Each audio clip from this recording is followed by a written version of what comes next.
Okay guys, so now I have the C drive, and here I have installed my operating systems in the C drive. So as you can see, this is the program files. Find the program files, find the Java.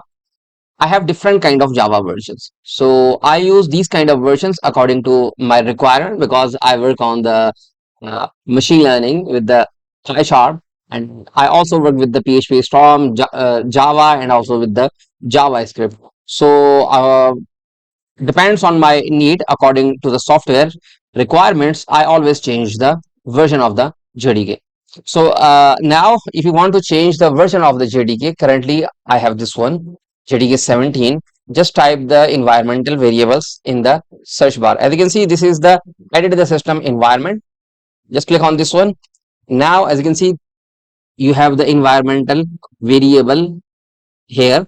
Just click on this one. Here in the system variables,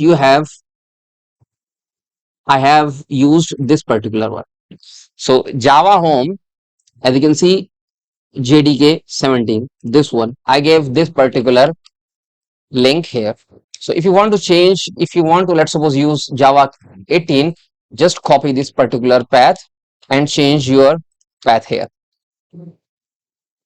Or if you want to use the JDK 22, just copy this one and paste this one here. It's totally depend upon you.